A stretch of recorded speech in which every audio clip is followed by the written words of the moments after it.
Good morning. Certainly good to see everyone today. If you are visiting, we are glad that you are with us. And I'll just go ahead and be the first to say that I am not the normal preacher here. So if you don't like what you see, that's okay. Just come back next week. Our other preacher, he's got a lot more hair than I do, so you might like him better. But definitely come back, but we are very glad to have you here with us this morning.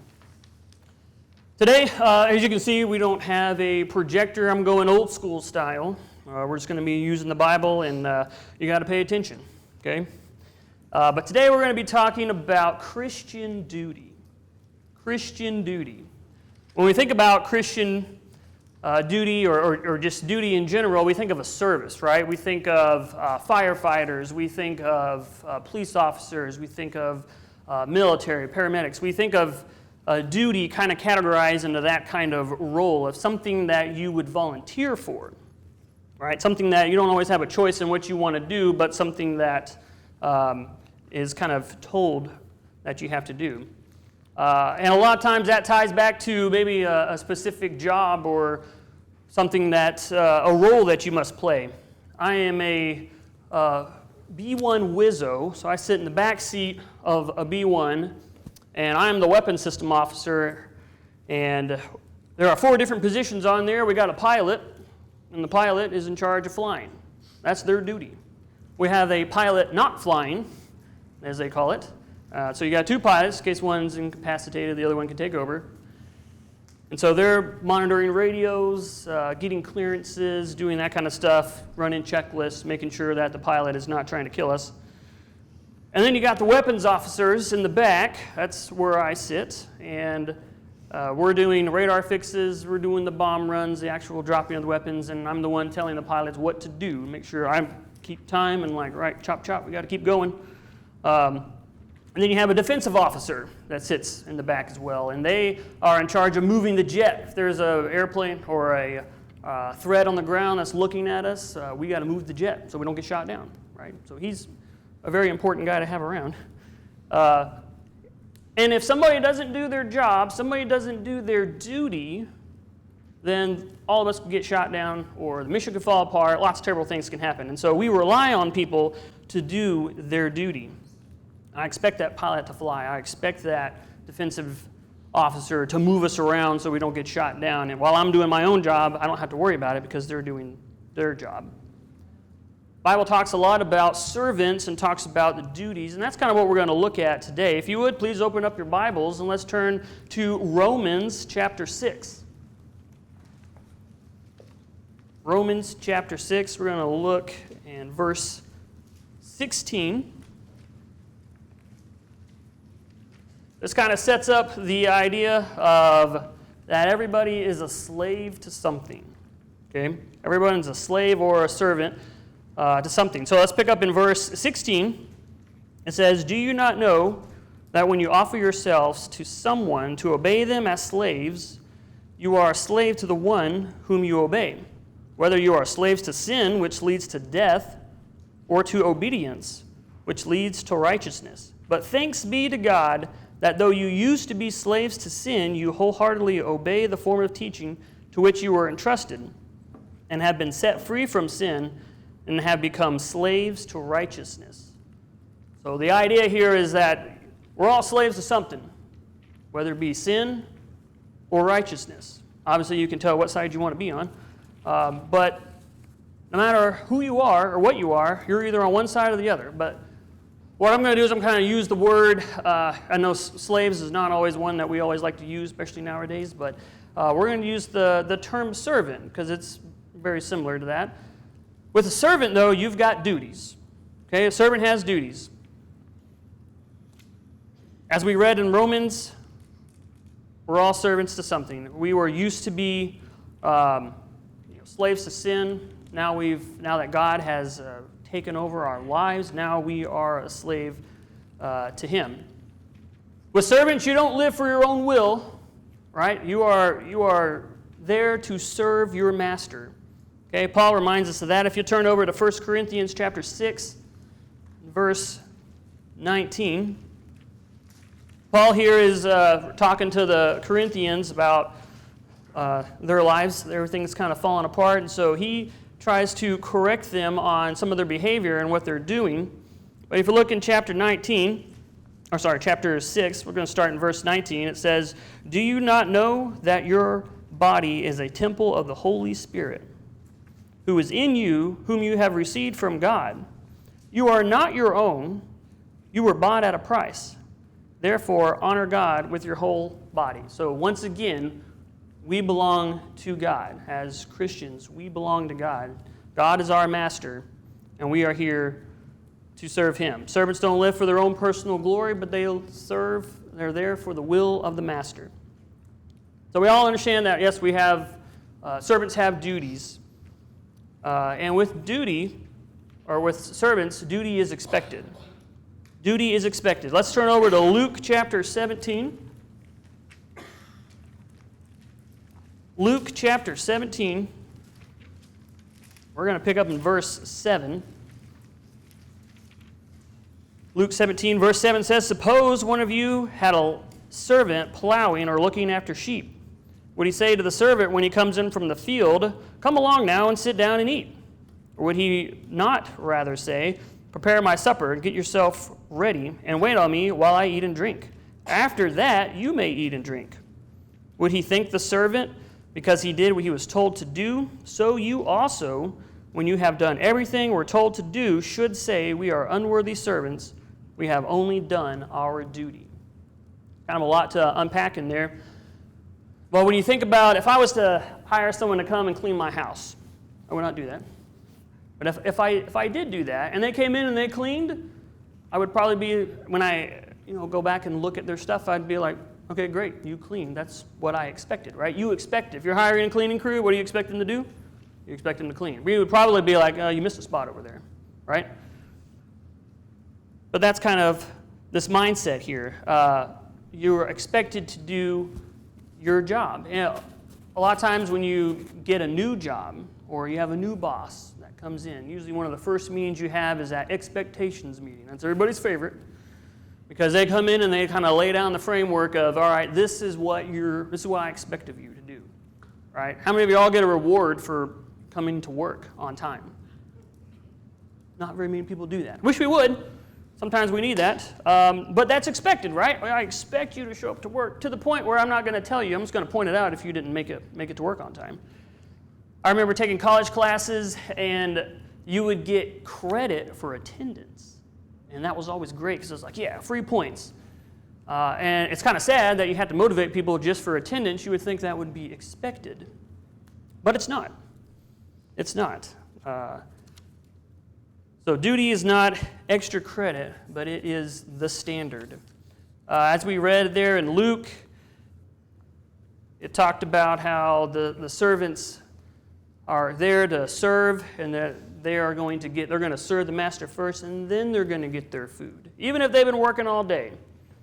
Some of our servants, or some of our duties as Christians, one of them is that we need to obey God's commands. This is probably one of the hardest ones for all of us to do because we live in a world, we're all human, we all sin. And a lot of times we go through and we pick and choose, and we'll be like, well, I can do this, or I can do that. Or when we're reading through the scriptures, we'll read some scriptures, but sometimes you just kind of like, oh, I didn't see that one. I pretend like I didn't see that. And it is interesting when you talk to other people who are outside the church or maybe have a different belief, when you hear that you're picking and choosing scriptures, and you're like, that's not right. You can't do that. But that's what happens.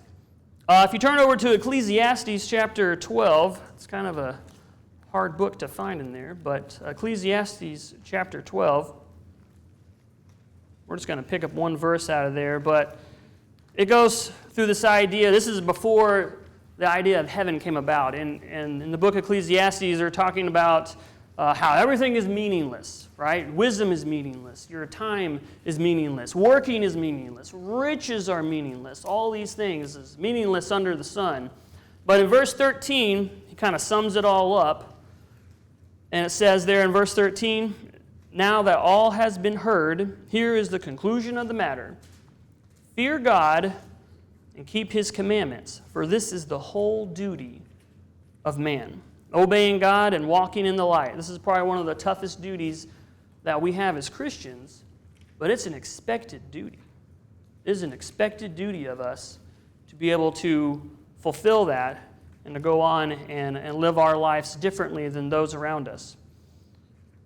Another duty that we have is the ability to serve, right? To serve in your churches, in your communities. Let's turn over to Matthew chapter 25. We won't read the whole passage here. This is a parable that we are all very familiar with in Matthew chapter 5.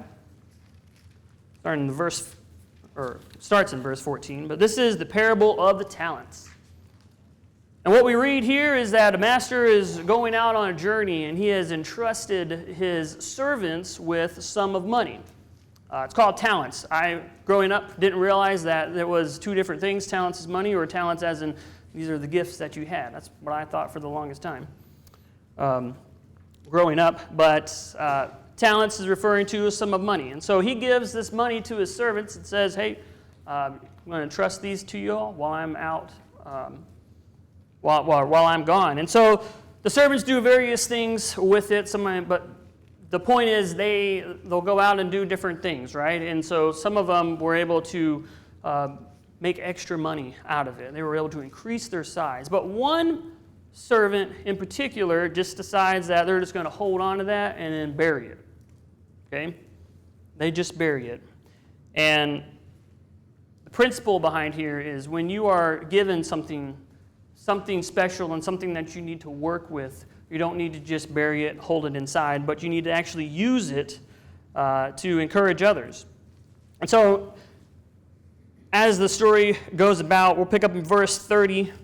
This is what they're saying to the servant who didn't do anything but just buried it deep. It says, "Throw out that worthless servant outside into the darkness where there is weeping and gnashing of teeth."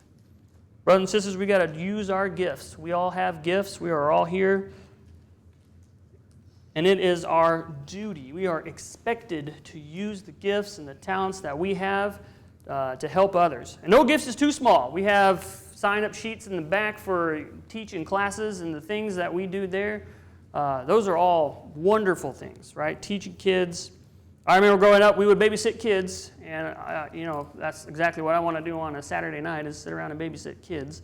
But my mom was like, "Y'all are babysitting kids." And we were like, "Okay." We didn't disobey her. But that's one of those things that you can do. Given to the church as we've been directed to give funds to help spread the word. As a kid, I started leading singing. I'm more of a singer instead of a preacher. And I started that a long time ago. My mom, I guess, forced me, I guess you could say. But, we're standing up front just leading singing. Just open your mouth and start. And I was like, okay. And she would jump in, and then eventually as she moved further back, I was like, can you move back up? I can't hear you. But since then, that has been something that I have grown to love. At first, it was a burden because it was like, why do I always have to lead singing?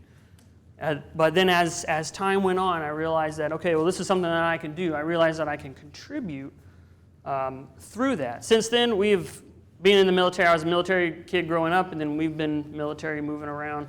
I've led 25 different congregations, being able to help kind of spread the word and use that talent. And that's something that we all need to work on, is using those things. So duty is expected. Duty is expected from a servant. But with that duty is not always fun. Okay? A lot of times, we want to do something that's exciting or entertaining, right? But a lot of times that duty that you're doing is not going to be easy. It's going to be difficult. As I've mentioned in some other talks that I've given, I was a missileer prior to coming here and being on the B1. And a missileer, you probably don't really hear much about missileers, but missileers are people that are under the ground that are sitting with nuclear weapons. And you go out, drive a couple hours away from the base, and you go underground and say the magic words and get down. And you're basically sitting there with nukes ready to launch when the president says, hey, it's time to launch. Trying to get people to do that, it might sound kind of cool, but everybody in college, they're like, oh, I don't want to do that. That's not cool. I want to be flying in an airplane where it's really neat. You're up in the air, and people can look at you and like, wow, look at that. I want to do that, right? And I remember my first alert was on the 4th of July. I was like, what? But I'm supposed to have the day off. They're like, oh, you're going out on alert, and by the way, you're going to our furthest site. You're going 2 hours away. I was like, okay. And everybody else around, they're getting the barbecues ready. People are having parties and doing different things. And I was like, man, I'm going on alert. This really stinks. What is going on here?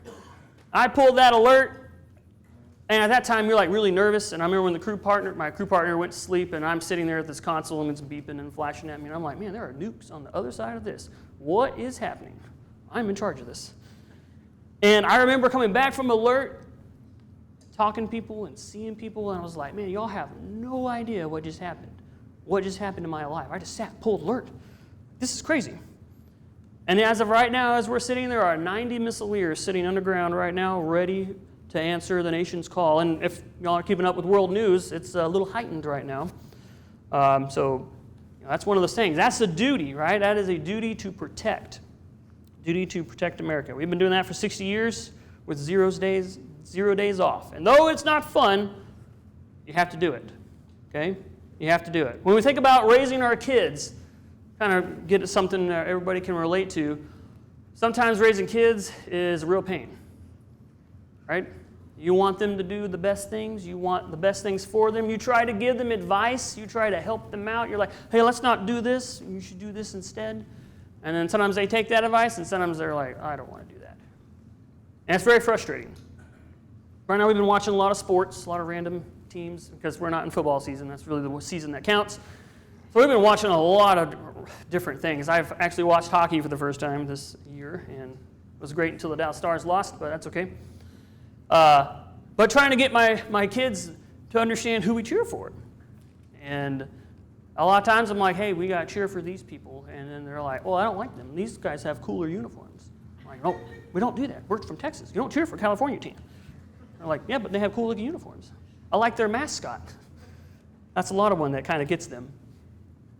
So we're all trying to work on them and try to make our good impressions on them. And so that can be very, very troublesome at times, right? Trying to make sure that they are growing up in the training and instruction of the Lord, as Ephesians 6:4 says. But we got to stay with it. Sometimes we don't want to do our duty when it is inconvenient. I ever had when you're trying to help somebody and you're on your way to a meeting. That's usually when it happens, right? When you're late to work and then someone's got a flat tire and you're like, I would stop, but if I don't, I'm going to get in trouble, right? So you just press on. A lot of times that duty that's expected of you is not convenient. And sometimes you just get stressed out, you get pushed to the limit, and you get to that time where you're like, man, I cannot do this anymore. I need to take a break. Let somebody else do it. Somebody else can do this. I've been doing this for a long time. I need somebody else to take over and start doing stuff. Oh, when we think back to what Jesus did Jesus ever do that? Nope. Definitely not. When he was going to the cross, did he tap out? Like, he could have started that, and then at one point, be like, all right, I'm out. Send them. Lord, send 10,000 angels and get me off of this, right? No, he didn't. He pushed all the way through. And in fact, when we read in Luke chapter 9, verse 23, it says, if anyone would come after me, he must deny himself and pick up his cross daily and follow me. Follow me. That is something, the word that stands out to me is daily. It's not just once. You can't just put it off or do it one time, but every day you have to constantly be denying yourself. That's what a servant would do. You are working for somebody else. You are not working for yourself. Grinding it out, fighting through, that's what we're doing. And obeying the commands of Jesus, that it may not be fun at times. It may not be popular with your co-workers or people at work, but that is something that we have to do. That is your duty. And duty isn't a burden. Duty is an honor. And that's what we need to keep that in our minds. But with that duty and that toil and that work that you're doing, you will be rewarded. God will definitely sees the things that you do. You ever had a project or something that you're working on at work, and you're just working hard at it, and you're just grinding it out, and then you find that, man, I really wish somebody would just give me an attaboy, right? You may not want an award or anything like that, but you're like, just a little bit of recognition to make you feel better. Like, am I doing this right, or is everything on the tracks? A lot of times, that's what we want, and get a little shout out for the work that we're doing. But sometimes you don't get that. But God sees you, and God sees the struggle and the fight that you are dealing with every day. He sees those little acts of kindness, those little things that you do in secret that may not necessarily go unnoticed. God sees that, and He rewards that. If you turn over to Colossians chapter 3, this kind of sets up an idea of how we need to approach our work. Colossians chapter 3, in verse 23, it says, "Whatever you do, work at it with all your heart, as working for the Lord, not for men, since you know that you will receive an inheritance for the Lord. As your reward, it is the Lord Christ you are serving." So again, we have that inheritance that God is going to give us. We sing a song when we all get to heaven, and in that song there's one line that is my absolute favorite line, and it says, "Just one glimpse of Him in glory will the toils of life repay." And every time we sing that song, it always gets me. And it's not even a full, eye look, right? It's just a glimpse of glory will the toils of life repay. And we go through a lot down here, right? So it's just amazing to think about that. In the military, we have the law of armed conflict, and when we're going to war, we have to make sure that we're doing it in a way that we're not doing overkill. There's a principle of proportionality, is what it's called. Basically, if you slap me in the face, I'm not going to send a nuke at you, right? It's this idea that you're not going to do overkill. Well, God definitely doesn't pertain to that, because when you think about our lives and the things that we do, man, we don't deserve what heaven's going to look like. It is amazing, the things that God has in store for us. So, God will definitely reward you for your duty. And the last thing I want to talk about here is the idea that duty is beautiful. Sitting around, pulling alerts underground, flying in an airplane, none of that stuff is beautiful, right? It is definitely not. But what God sees from us and for the things that we do and the work that we're doing, that is beautiful. That is beautiful to Him. In Romans chapter 10, verse 15 says, as we're very familiar with this, but how beautiful are the feet of those who bring the good news, right? That is talking about us, talking about what we're doing. So doing your duty is beautiful.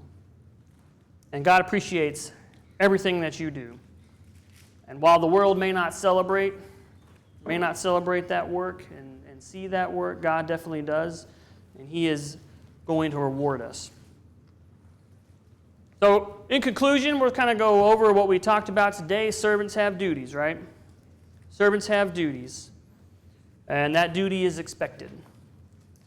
Okay, there's no extra credit. We're expected to do those things. We don't get anything extra for doing it. Duty's not always fun. You got to push through the hard times. You got to push through the work. But that duty is going to be rewarded. That is what we are all working towards. It's working towards that beautiful reward in heaven. And that everything that we do down here is beautiful, as far as our duty goes, is beautiful to God. So I'd like for you to ask yourself today, am I fulfilling my Christian duty? Am I fulfilling my Christian duty?